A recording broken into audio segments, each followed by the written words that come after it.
So, evening, everyone. Mazezoke once more here, and I welcome you this evening to Njenje Media TV. This evening, I would be having a conversation, as the title says, that is about exploring and exposing corruption in this government of Muhammadu Buhari. And in the studio this evening, I have here Mr. Jackson Ude, who is the publisher of Point Blank News. Jackson, you are welcome to Njenje Media TV and to this conversation with Mazezoke. Thank you very much.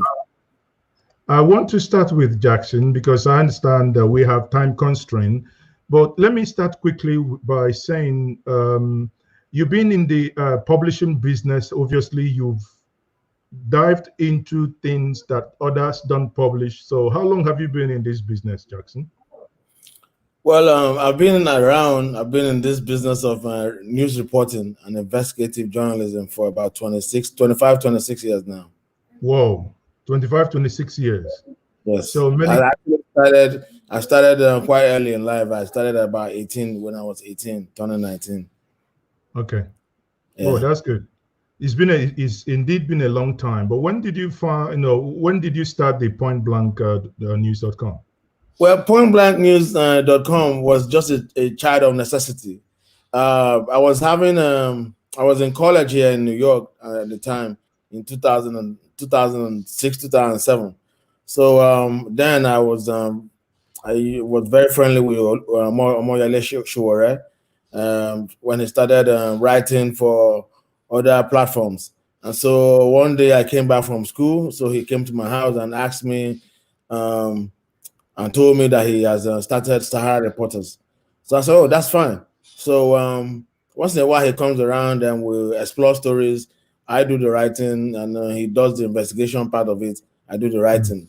At the time I was very busy in my college work. So while we're doing that, it was during the Yar'Adua's regime. So while we're doing that, he kept getting attacked. The website kept getting pulled down.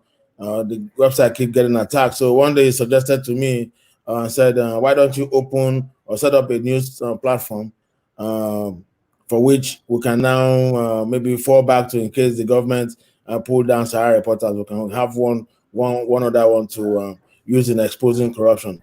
And I bought into the idea. So I said, okay, that's fine. So, and then I used to write for a US-based African newspaper called African Abroad. And I had a column there at the time called Point Blank.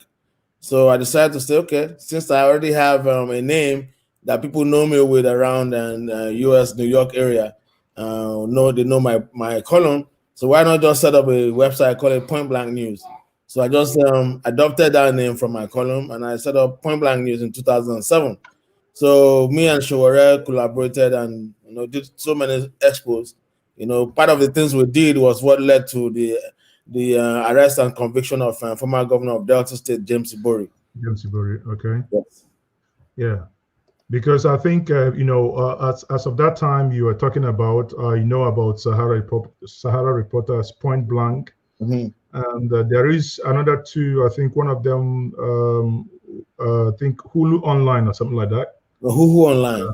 Yeah, and eventually Obaka 247 that eventually changed to you report now, I think. Yeah. Mm-hmm. And also with elomba.com. I think within a space of a year, two, about 5, because most of us then we used to use the Nigerian Master Web or Nigerian Village Square. The Nigerian Village Square, yeah. Nigerian World, yeah. Exactly, Nigerian World. Nigerian World was where it really happened. That was where I met Rudolph Okonkwo. Yes. Dr. Damages, as some people will know him. Yeah. And I think actually, according to Rudolph's testimony, I think that's also where he met the wife, actually. Oh, really? Yeah. That was actually from where I met Rudolph, and then I met Sowore, and then later on Sowore introduced me to Rudolph and all that. So yeah. Then everyone was making exploit. I mean, you guys were in the US then. Myself, I was I was in Germany then, so, the thing, I think there is one melting point here that irrespective of where we were then, the melting point was suddenly we found ourselves somewhere that in a place that is so organized, and you start having the feeling of, okay, how do I go home? How do I help? And you started seeing things you are not, you started looking at things from different angles, things you are not seeing before. Yes. That in terms of governance, and that's going to bring me to the next question, which is, I mean, for the benefit of viewers who read things being done by Point Blank and Jackson Ude. Now, how do you describe yourself? Who is Jackson Ude?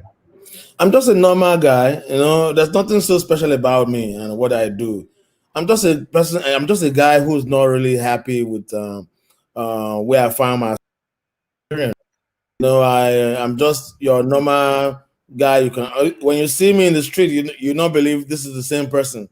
I just happen to be someone who's interested in a better Nigeria, a Nigeria that's actually satisfy everyone, a Nigeria that takes care of everybody, irrespective of their tribe, ethnicity, and religion. I'm just a regular guy. I came from a very poor background, a poor family, and then I found myself in the United States, where I've really benefited from the system, from what the government can provide.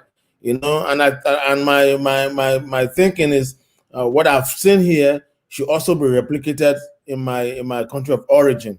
And not saying that happened has made me a different person. That person who always wants to look out to see how he can expose the rot in the system and at least hold government and people in power accountable.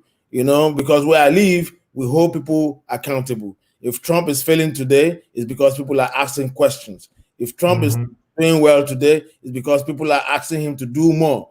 So I live in a system where I have been taught, both in school and both in the street of New York, how you can actually go out there and demand for what is your right as a citizen. So this is what has made me Jackson Ude, that people now talk about, oh, he's always writing this and that. That's because I'm trying to ask the government to do what is right and save Nigerians and save the country from total collapse. Okay, so Jackson, now let's come to the meat of this matter, this evening. Now, in the last 5 years, this government has, they came to power, they promised to fight corruption. Now, what is your honest assessment with this government? Is there any way that they have excelled? I mean, judging them objectively, how would you score this government in that cardinal point where they said they are fighting corruption? Well, I will say to you straight up that the Buhari's government in the last 5 years has been a fraud. A fraud in the sense that the government was set up with people whose interest was just to grab power. Now let's start from how did they even came about? They came together. They had a what do you call a measure of ACN, CPC, AMPP, and APGA, some APGA. of APGA, yeah. Yes.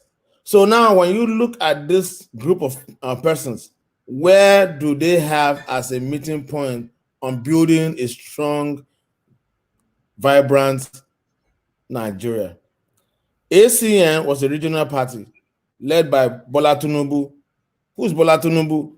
Bola Tinubu is simply a man who, in the 80s, was arrested in Chicago, charged for heroin, and he was made to forfeit over $400,000 from money he made from dealing on drugs. He was the leader of ACN.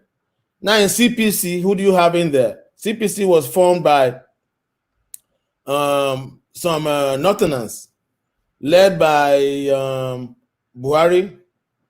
Then you have Abacha's son, Muhammad Abacha, and few other persons. Now, who's Muhammad Buhari?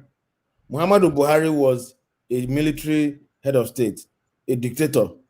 Then who was Mohammed Abacha? Son of a dictator. Now you go to AMPP, led by Ogbonnaya Onu was the former governor of Abia State. Abia State, yeah. Yes, and who also now became a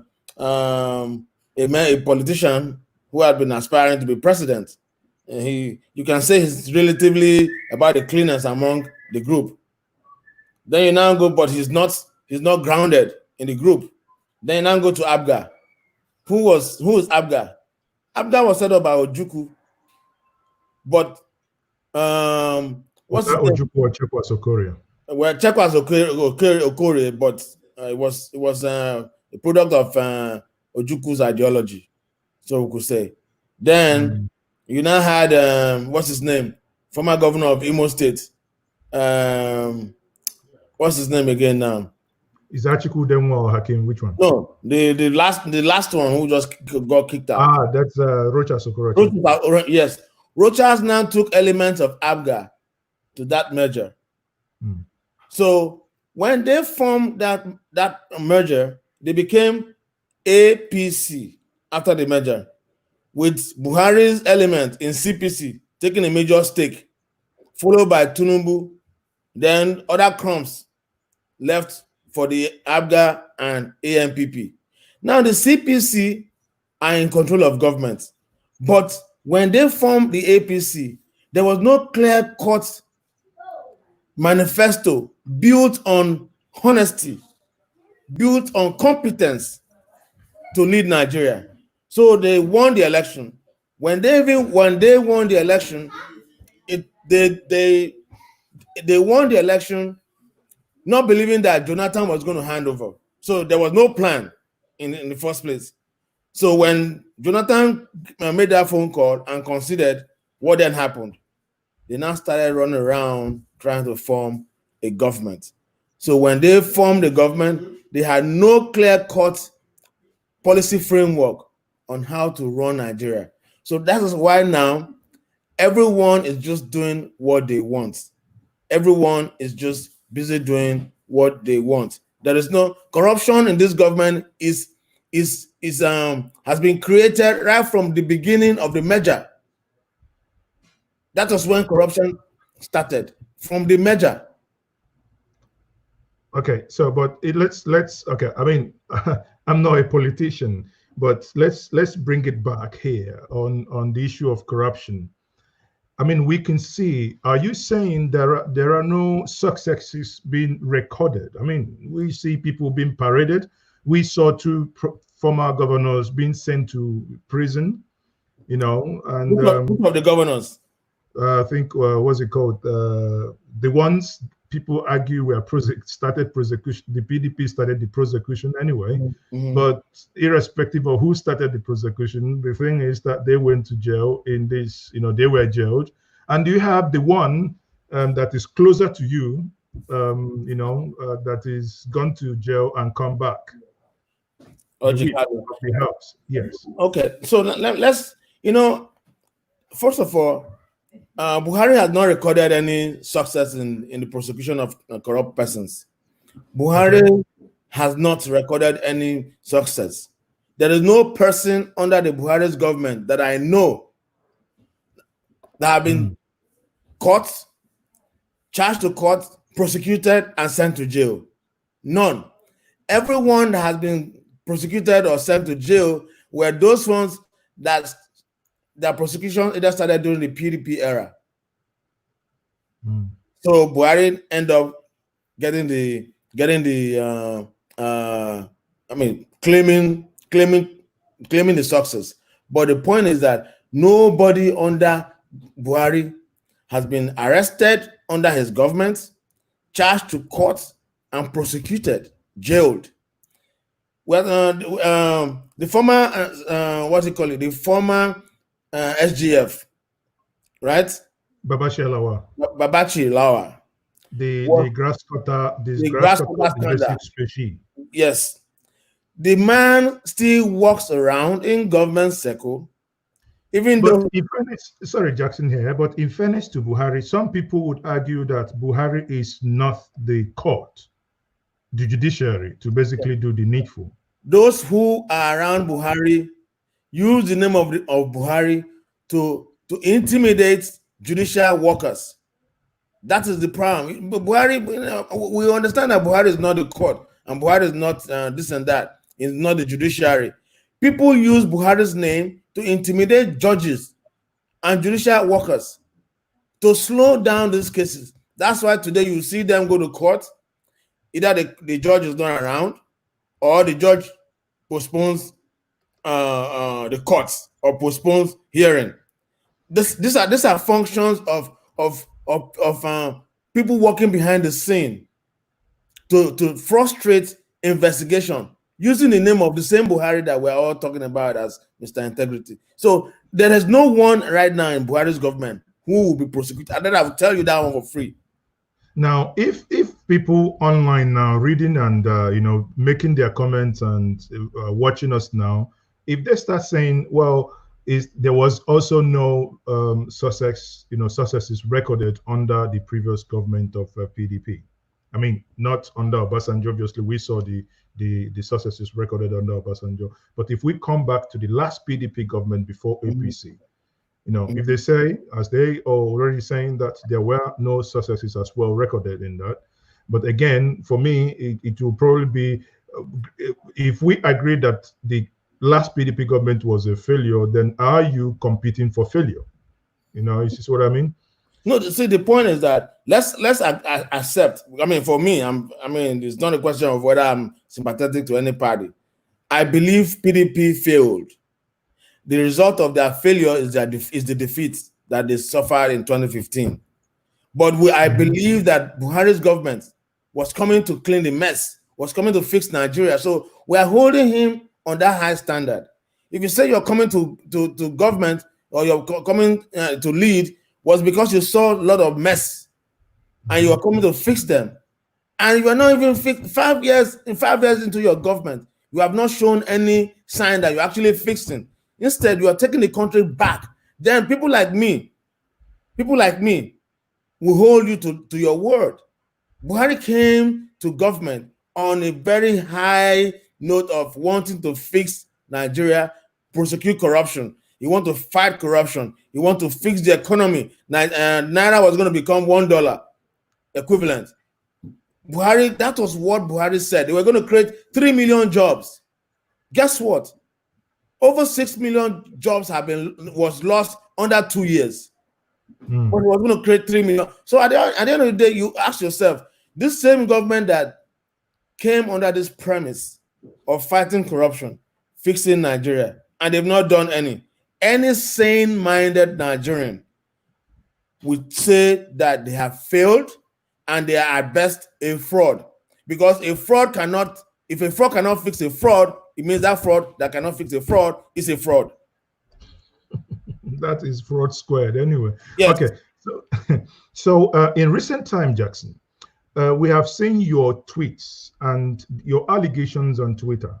You recently challenged the Vice President of Nigeria, Professor Pastor Yemi Osibanjo, to drop his immunity and meet you at the court of law. What did they accuse you of? Well, they said what I tweeted about the 4 billion that Magu allegedly handed over to him was false. You see. So now, have you made any clarification as to that allegation? Is there any truth in that? Yes. That allegation, I still stand by it tomorrow. You see, the government, the people in power know how to play around Nigerian intelligence and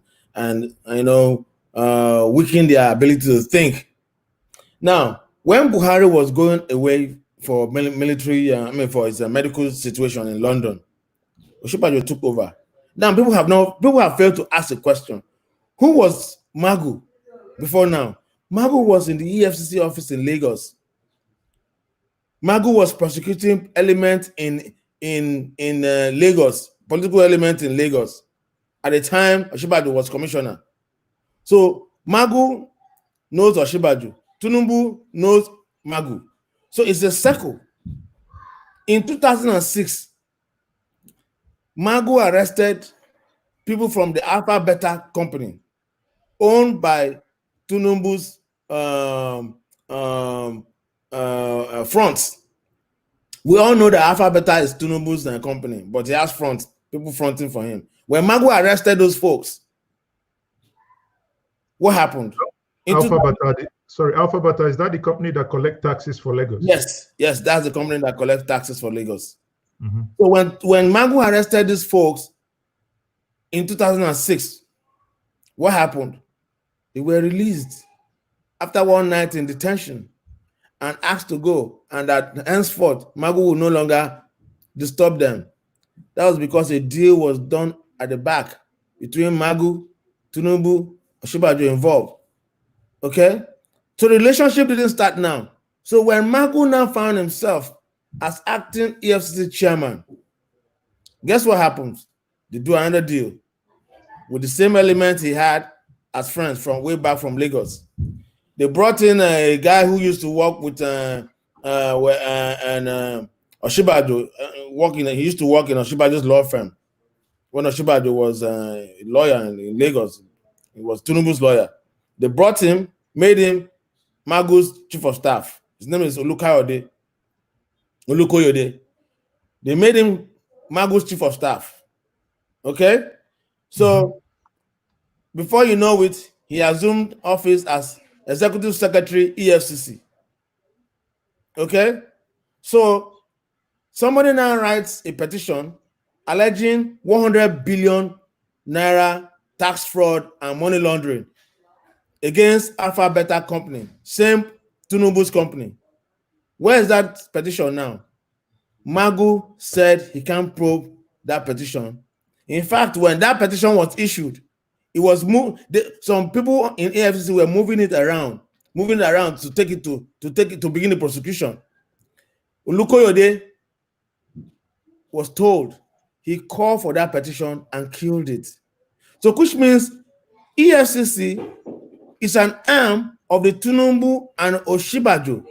When Buhari went on medicals, there were monies collected and properties collected by Magu. Oshibaju maybe was looking for money somewhere. That was how that 4 billion naira came about. They can continue to deny this, but they know that that is the truth. So as Oshibaju also explained how he collected 2 billion naira from Foiler, while Foiler was FIROS executive chairman. That matter is still there. The matter is actually in the EFCC as a petition, but nobody has had the ball to. Who wrote that petition? Some group of persons wrote the petition. Basically, what you're saying is, if the vice president eventually presses ahead with these charges and invites you, say, let's say hypothetically, and the vice president says, okay, I'm going to drop my immunity. I need to prove my innocence. Jackson Ude, you have to come to court and prove these allegations. You're going to do that? Yes, I'll do that. And I will only do that on one ground. Let him resign as vice president, and then we'll go to court, because you can't be vice president and be using your position as vice president to intimidate judges and be, you can't do that. If you want to, in fact, if Oshibaju actually feels bad or maligned about the tweets or the publication, as a good Christian, as a pastor who wants to make heaven, a pastor who believes in seek ye first the kingdom of God and all its righteousness, the first thing he will first be concerned about is his faith. He will quit immediately that allegation came up. He will quit government and go on his knees and be praying, and then go to court and seek for justice. But if he's not doing that and now using his office as vice president to ask the IG of police, his employee, to investigate me, I don't know what they want to investigate. What are they investigating? Actually, I don't know what exactly they are trying to investigate. So what he should do first, as a politician, you quit, you resign. And as a Christian, you will resign from politics entirely and go to God and be praying and then go to court so that man and God will see that you are a man of genuine integrity. But when that is not done, it means the vice president of Nigeria has so many stuff, so many skeletons that when we start pulling them down, he will know. Okay. Yesterday you made a. Let me actually see if I can bring it up here. Yesterday you made a tweet. Actually, you said that there are information leakers on both sides in Aso Rock Villa. The VP has leakers, and President Buhari also has leakers. It is a dog-eat-dog backstabbing galore. Nobody is clean in the villa. People were writing news stories against Buhari in the VP's office. So can you, how do you substantiate that? See, let me tell you, there's a political war now going on. And that war is about 2023. The CPC elements in government, who are now the leaders of the APC, want to retain power for 2023. The ACN elements are also looking for power. So what is going on is that they are trying to defeat themselves either way. So in the Aso Rock Villa, where you have the CPC as the president in the name of Buhari, then you have the ACN as the vice president in the name of Osinbajo. They have been having that fight because of fear of Osinbajo taking over Buhari and maybe getting the ticket to run. And then because of that fear, the CPC elements are also wanting to be the ones to produce the president. So in that fight, they've been using both offices, VP office, president office, to leak information against themselves.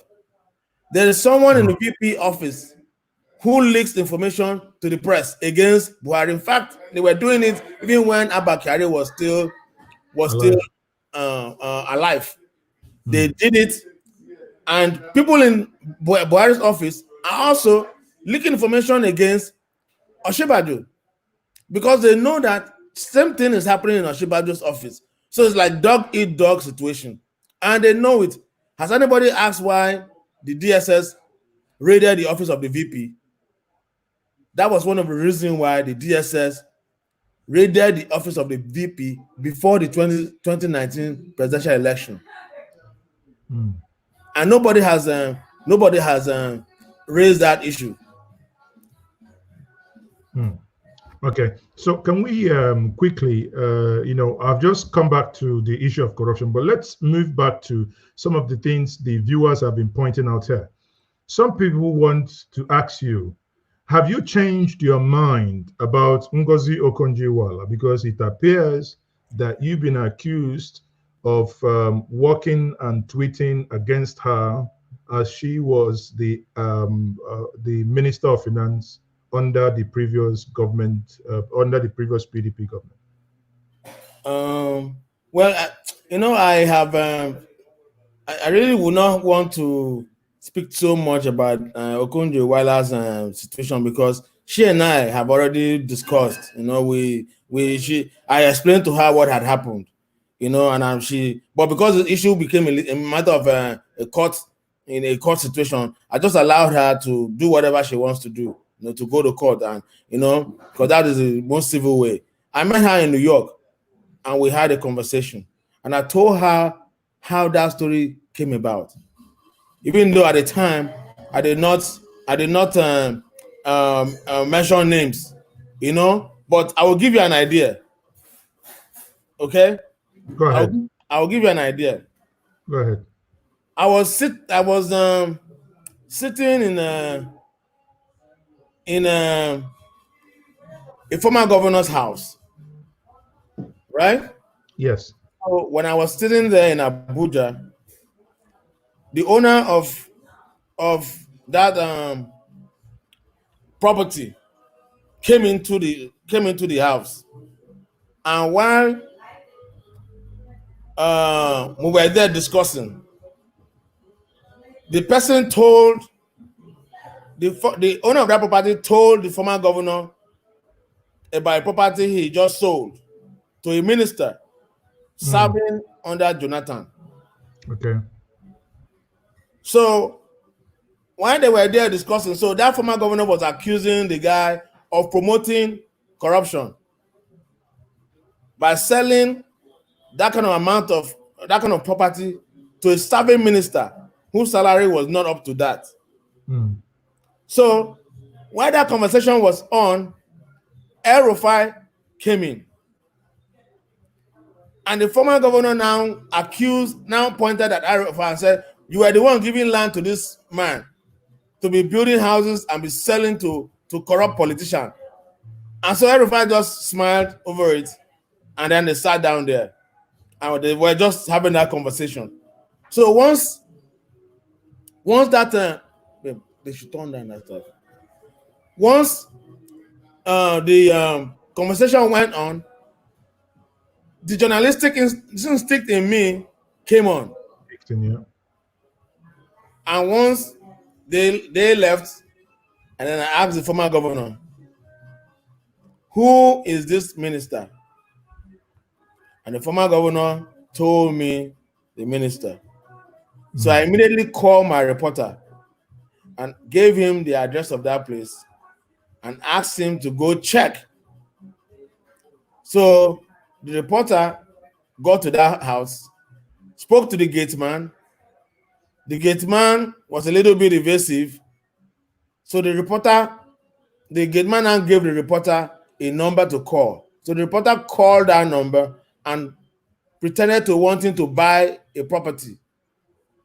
So the reporter told the real estate people that he wants to buy is the same one that was allegedly purchased by this minister. So the agent was now telling the reporter, oh, that has been sold.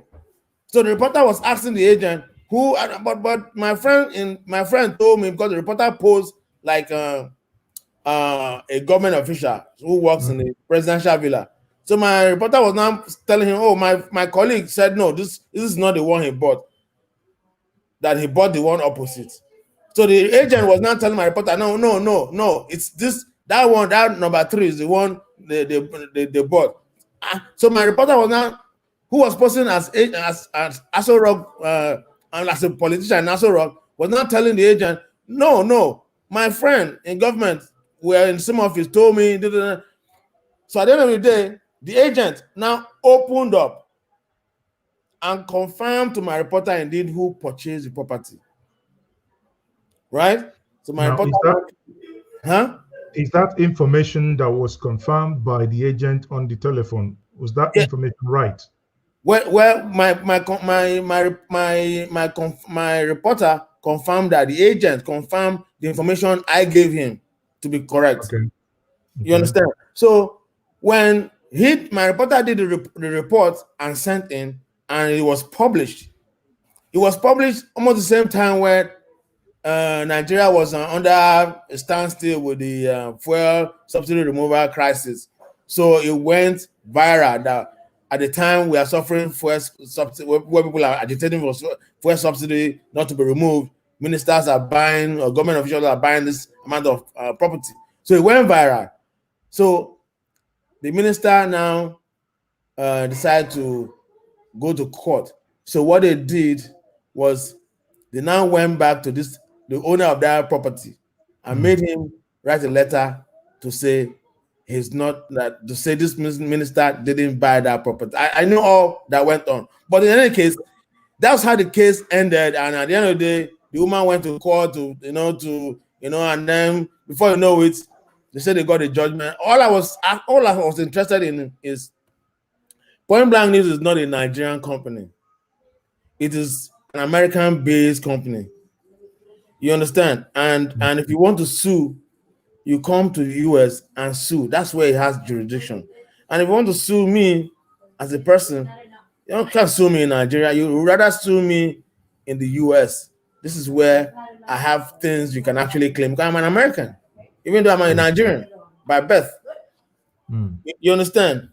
So the idea of people using using Konjo Wala's case as a knockoff of whatever I do, it's just irrelevant, because I know the politics that went on. I know what happened, but I just, like I said, I respect Konjo Wala very well.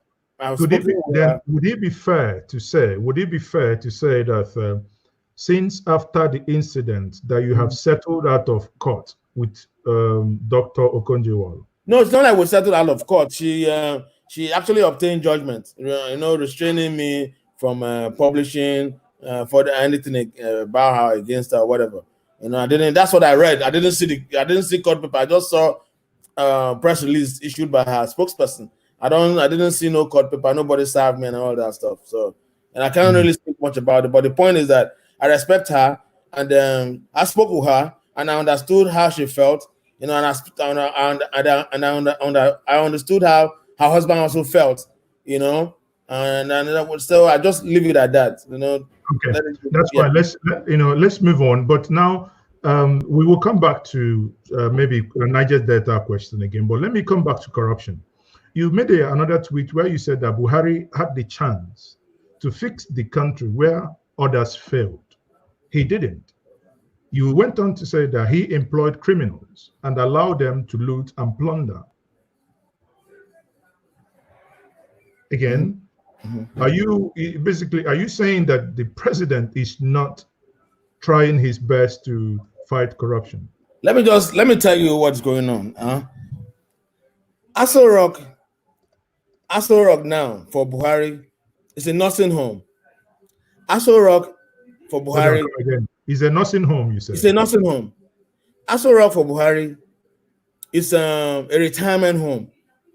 Nursing home for us, in the sense that Buhari is medically unfit. He's not well. So he uses the opportunity of being the president to enjoy good health. Right? Retirement home, in the sense that Buhari is an old man. Buhari is over 80 years old. So he's in his retirement. But officially, we are told he's 70-something now. Forget about the lies. This has Buhari. We know that Buhari is older than what they claim. So Buhari is old. The fact that he's sick and old are two things working against him. So he's basically enjoying retirement and enjoying his nursing home. So there's nothing anyone could expect of him to do, given his age and his medical condition. So that's why Buhari is not able to function, because Buhari wakes up maybe at 10 in the morning or 9 in the morning. He goes out, do photo shoots with one or two persons, and retire back to his bedroom. He only comes out to go have dinner with Mama Dara, and then maybe before now, Abakari, Mama Dara. They have meetings, chit chat, laugh. After the dinner, he goes to sleep. That's it. That's how he runs the government. So anyone who tells you at the time that, oh, I went to see Buhari, I went to meet Buhari, these are all lies. When Abakari was alive, they meet Abakari, and that is the man who decides what Buhari hears and what Buhari knows. And that's the problem we have. Okay.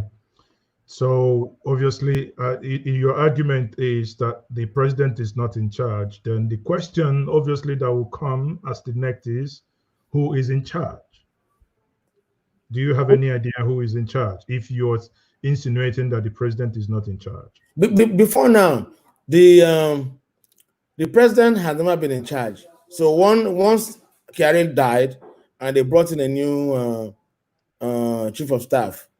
The new chief of staff appears to have taken charge for now. So, but he's still learning the politics of Aso Rock. He's still learning to move around or to go around his work.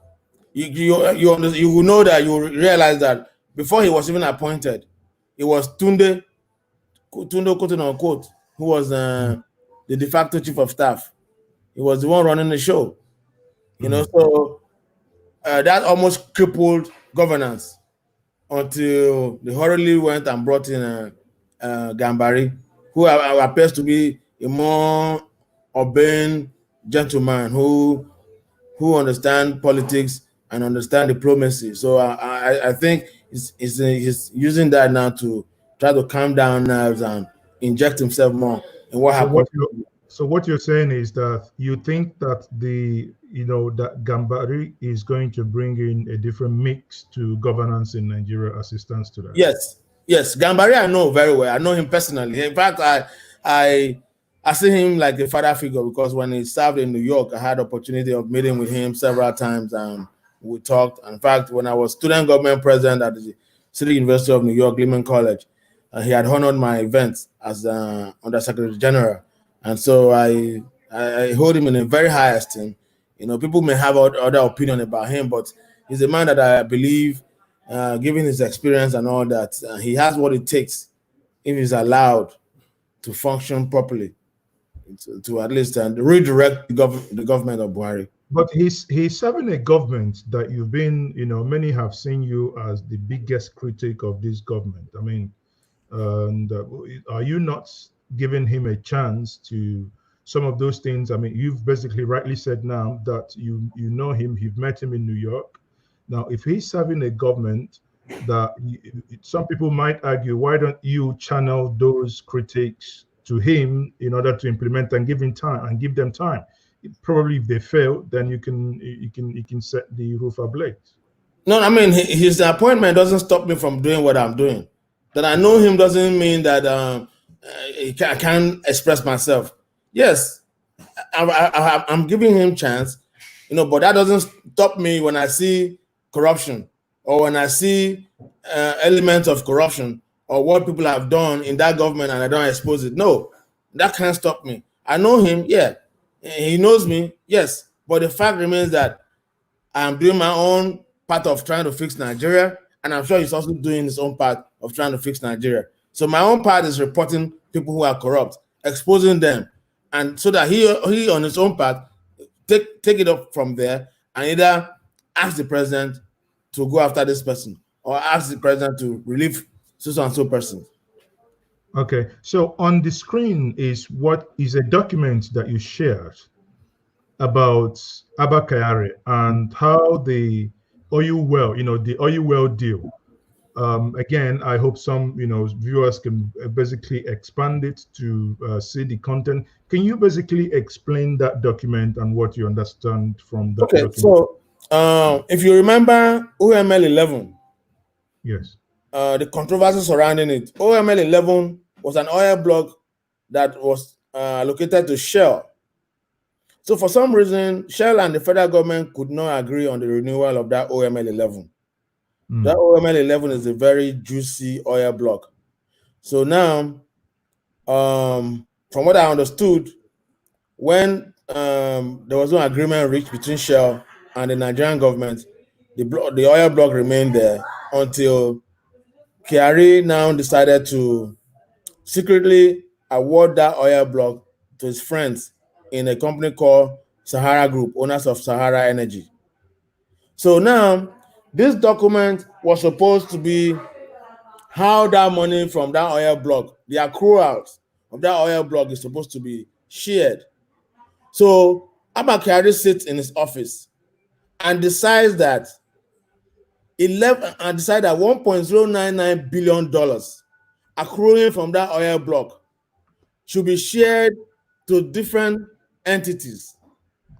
First, he said $270 million should be shared to the Nigerian Sovereign Investment Authority, where his daughter is assistant vice president. And then $200 million be given to a special purpose vehicle. Now, people don't know what that special purpose vehicle is.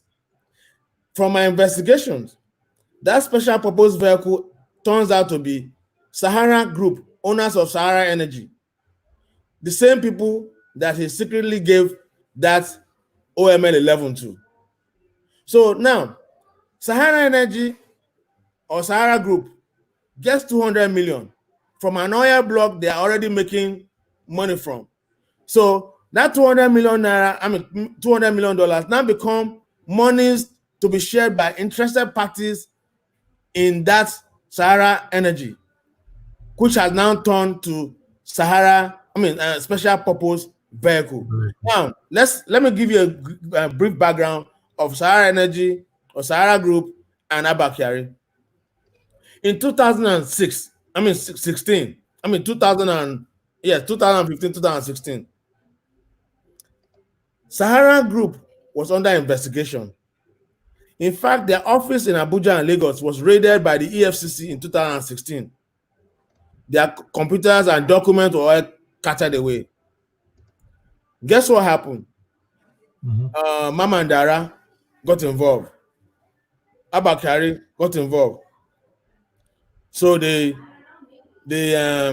stopped the EFCC from probing Sahara Group further, because Sahara Group was involved in designing oil scandals. That was what they were looking at. So and oil scandal, you said? Yes, all the oil deals under designing that was done. Sahara Energy was one of those conduit pipe under that government. Sahara Energy was one of those conduits.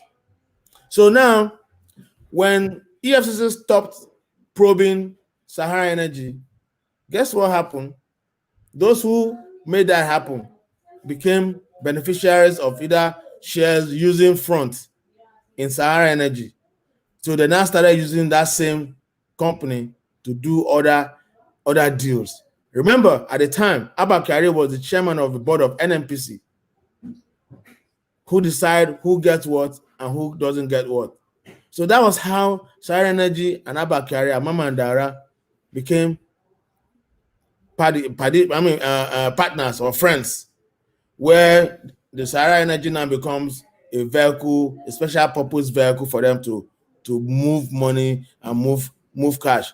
Remember, Tony Cole, one of the promoters of Sahara Energy, was a governorship aspirant of APC in Rivers State. He's a friend of Rotimi Amechi. So you can understand the web now between Sahara Energy, Abba Kyari, Mama Dara, and APC on one hand. So that letter you saw there was basically sharing proceeds from oil block belonging to the Niger Delta people to different interest group. First, to his daughter, where his daughter works as assistant vice president. So I'm sure she will be signatory to an account in that place. And then to a special purpose vehicle. That special purpose vehicle they were talking is Sahara Energy. And they listed there under there for electrical, electricity and blah blah and all those stuff. Sahara Energy owns Egbin Power. They also own Ikeja Disco. Abba Kyari has front and has blind some secret shares in those companies. So that's what you are seeing now. But people who don't know what that means we don't read the letter from the face value. But what that letter is a huge corruption. And Abba Kyari has no powers. Not even Buhari has any power. That's what I was coming to. Yes. Now, if again, there is no way of independently, disclaimer here, there is no way of independently verifying that document. Now, but if that is the way it is, the question thereof is, what is the role of the National Assembly in all this? The National Assembly, like has swore to defend Buhari and to do everything he wants. That was what the leadership of the National Assembly swore to. And that's exactly what they are doing. So that document is supposed to be something that could have led to an impeachment of Buhari. But because the National Assembly is a lame duck National Assembly, in fact, the worst in the history of Nigeria, they will not.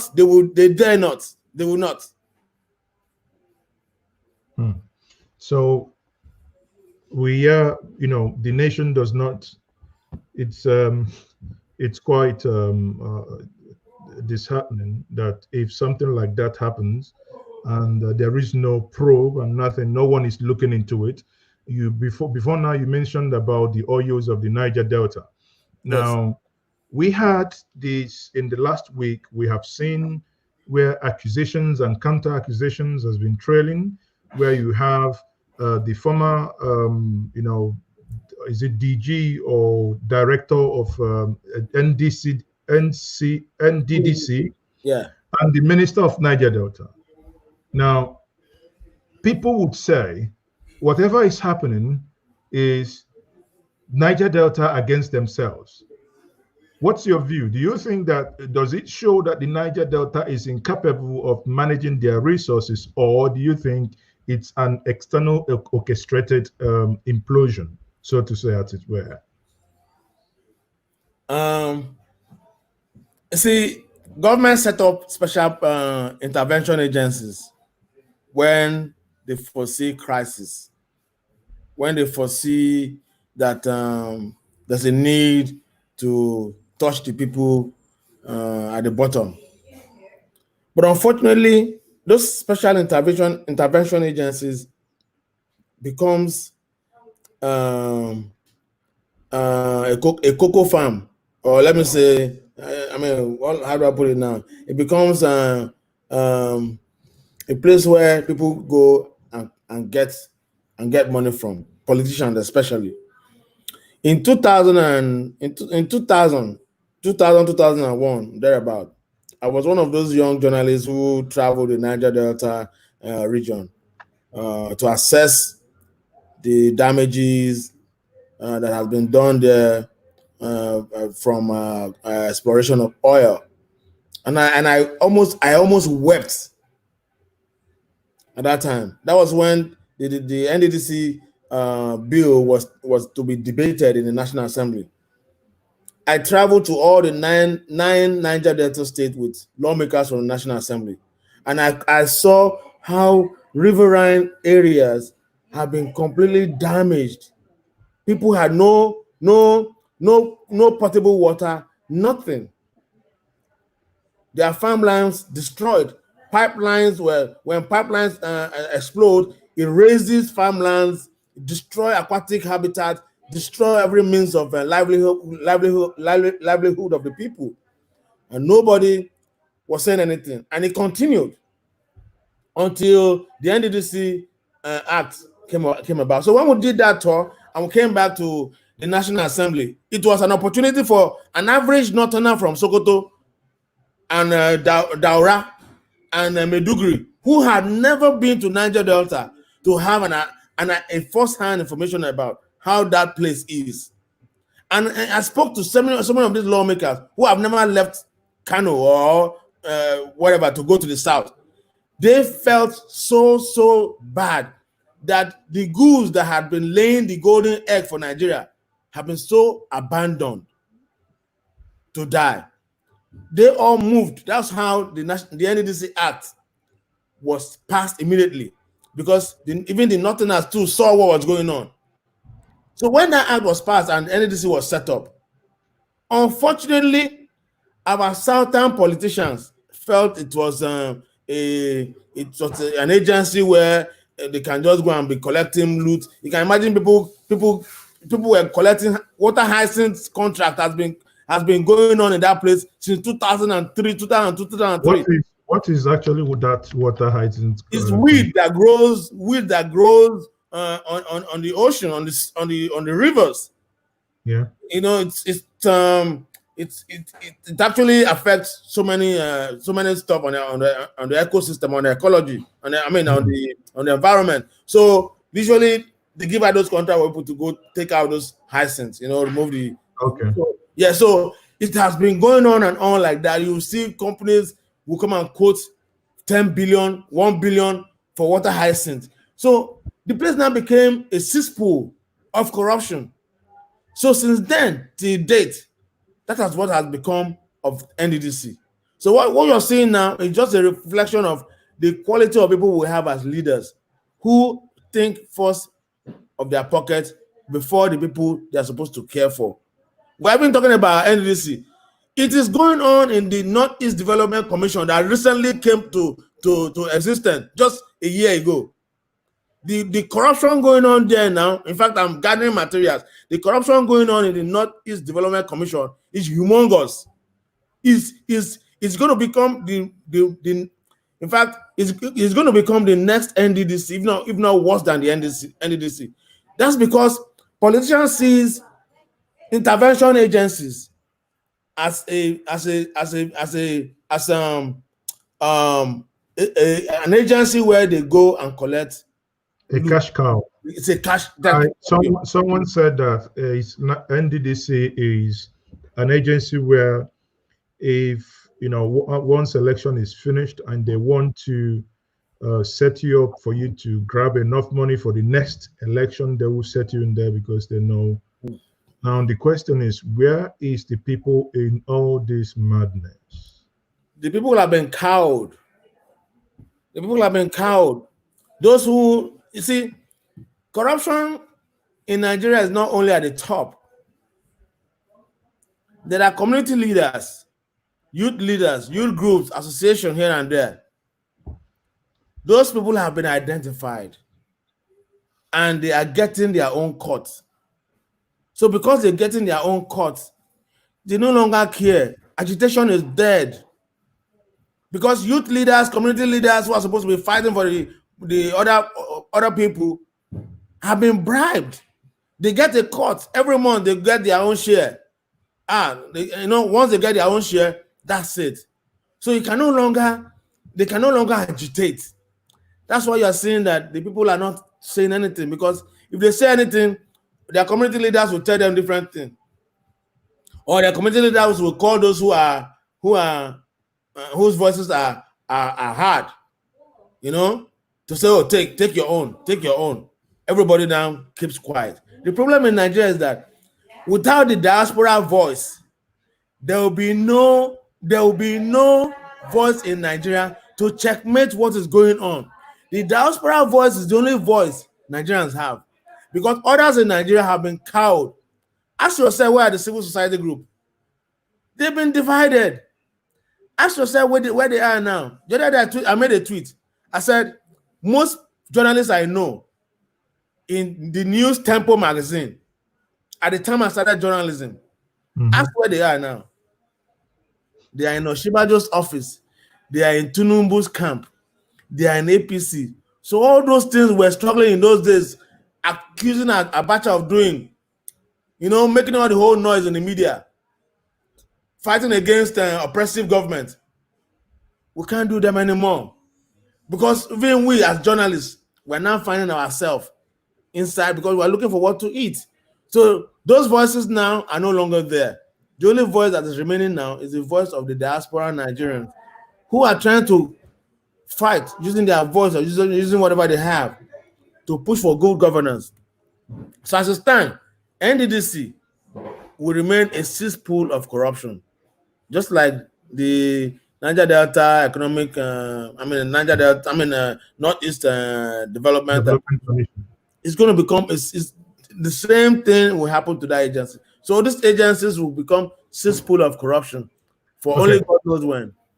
I said, for time, because I know you are itching to go, but I think what will happen is we will have a part 2 of this conversation. This conversation will have to continue.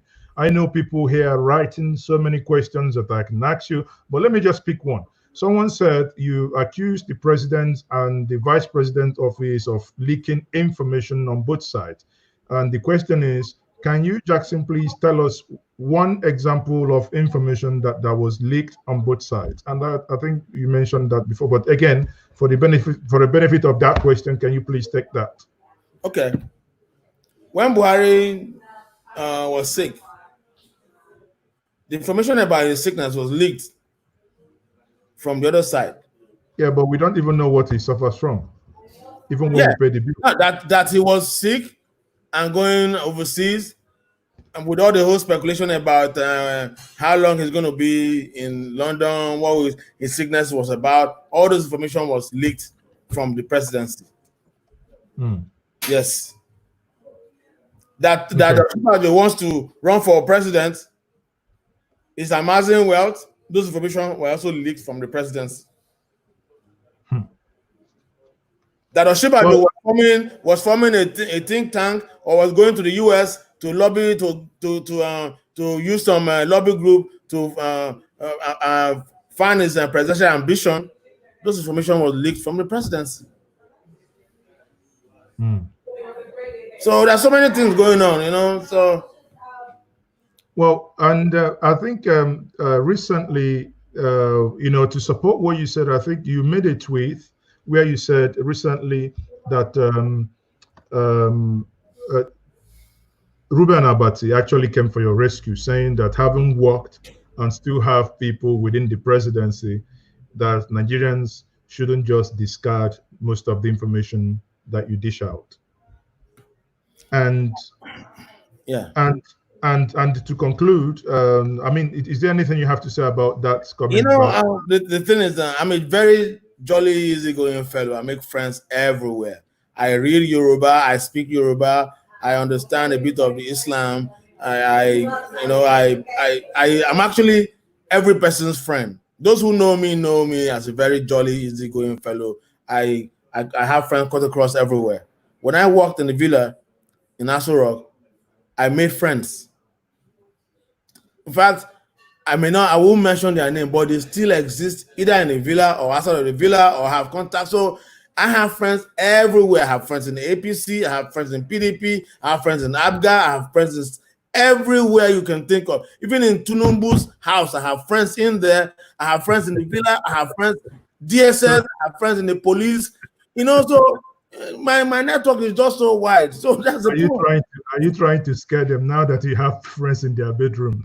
I'm not scaring them because you can't even know who my friends are, but they exist. They dine and wine with everybody, and I know who they are. You know, but Jackson, let me take you on, you know, we are rounding up now, but let me take you on something. Okay. You know, what some people can argue that your exposures or your exposés has always been hit and miss.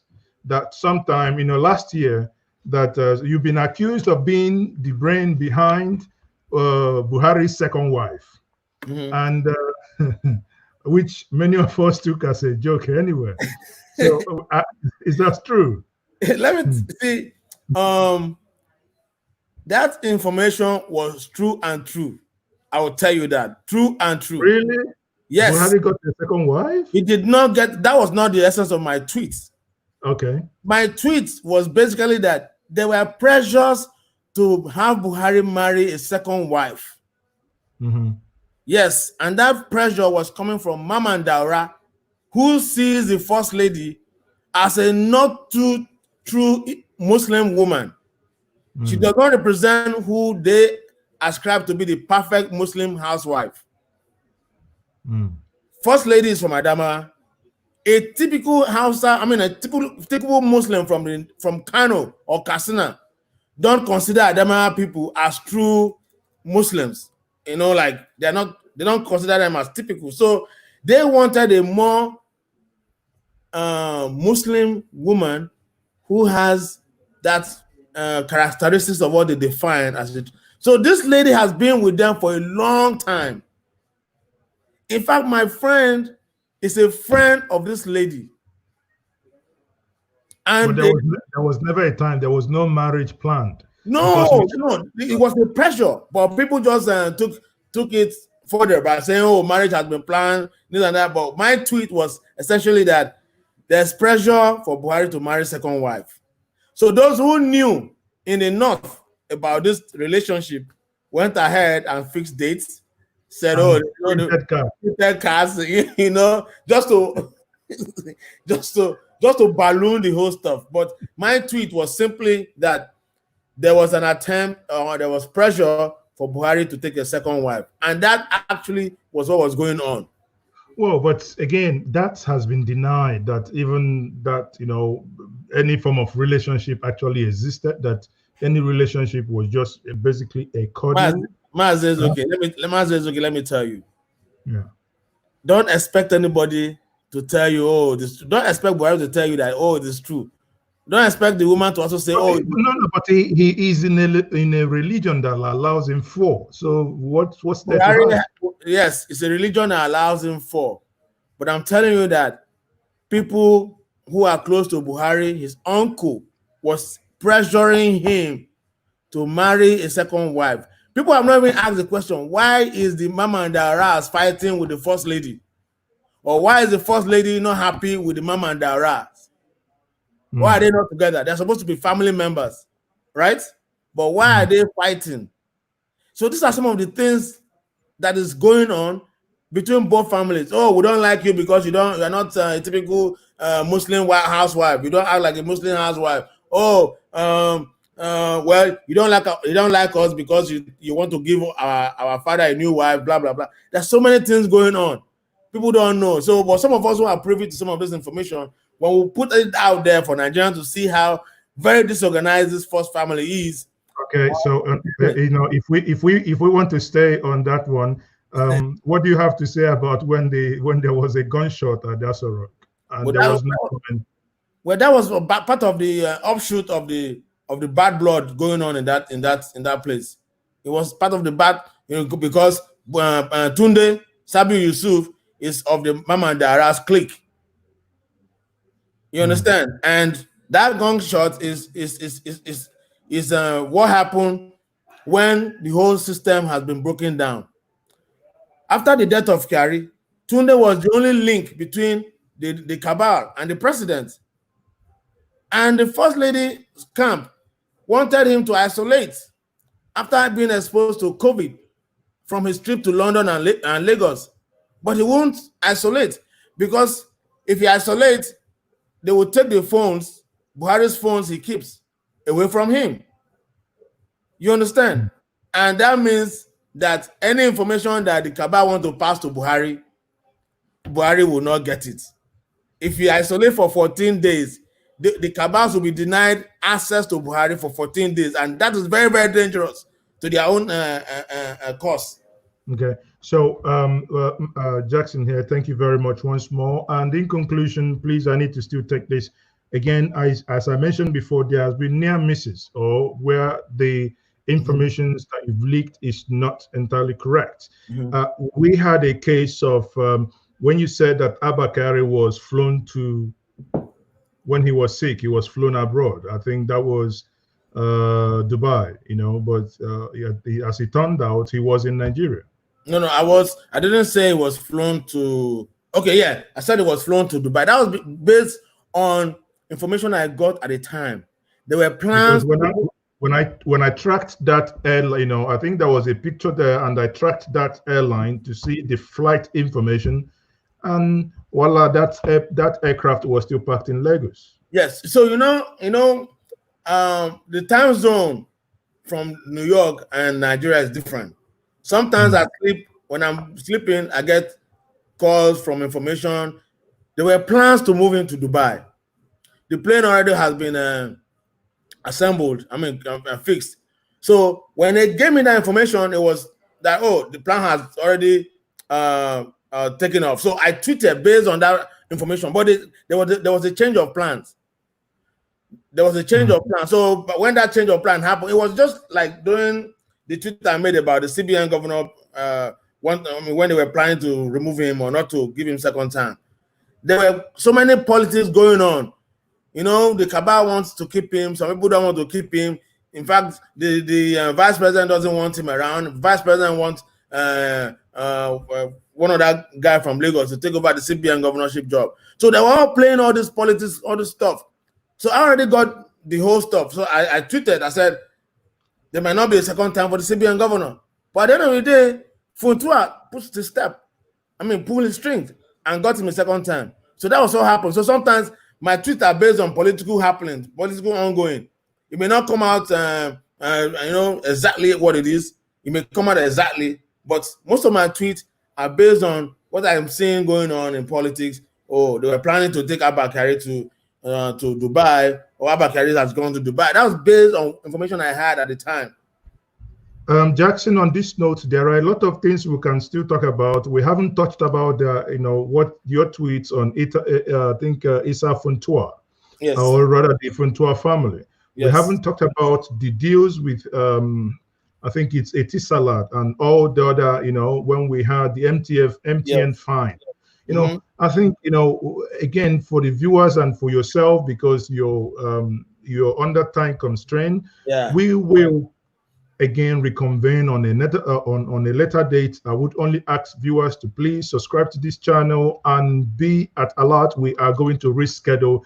This conversation will definitely continue. Jackson, thank you very much. I can't thank you enough for for joining us this evening. We will continue the discussion on a later date. Thank you once more for being very much. Yeah.